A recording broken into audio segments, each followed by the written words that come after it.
Сәлем баршаңызға, қалдарыңыз қалай? Бүгінгі күндеріңіз сәтті өтсін. Бүгінгі тақырыпты бастамас бұрын каналға тіркеліп, лайк басып, комментарий жазуды ұмытпаңыздар, достар. 10 жылға сотталғалы жатыр. Мейіржан Төребаевтың адвокаты шұғыл мәлімдеме жасады. Одағы Мейіржан Төребаевтың мүддесін қорғап жүрген адвокат Жанна Оразбақова блогерді түрмеге тыққысы келгендердің барлығына жауап берді. Адвокат Жанна әлеуметтік желіде жазбасына зер салсақ, ол Мейіржан Төребаевтың қаржы пирамидасына жарнама жасаған үшін емес, оны құрған үшін сотталғалы жатыр. Ол жарнамалады ғой. Мейіржанның ханын талап етушілердің басты дәлелі осы.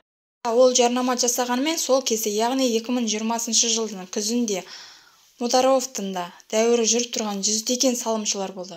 Бірақ Мейіржанды енді жарнамасы үшін емес, қаржы пирамидасын құрған үшін сотталғалы жатыр.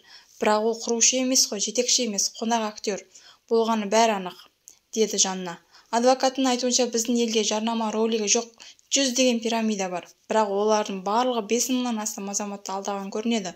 Осы пирамидаға жұрттың өзі туыстары, достары сүйеніп апарған. Достарын әкелген үшін тіпті біреу сотталды ма? Жоқ, сонда Мейіржан олардан қандай айырмашылығы бар, деп ашуланды адвокат. Оның айтуынша, егер адамдар Мейіржанды жазалағысы келсе, оны қаржы пирамидасын жарнамалады деп жазалаңыздар. Яғни блогер айыппұл салу керек, ол кезде есептейді барлығын. Тағы да қайталаймыз, енді Мейіржан сотталғалы жатыр, оны таза 10 жыл күтіп тұр.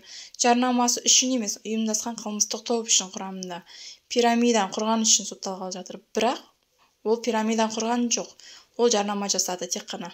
Бірақ ол компанияның Мейіржанға дейін құрылып жақсы жұмыс істеп тұрғаны барлығымызға белгілі ғой, деді қорғаушы адвокаты. Соңына дейін тыңдағандарыңызға көп рахмет.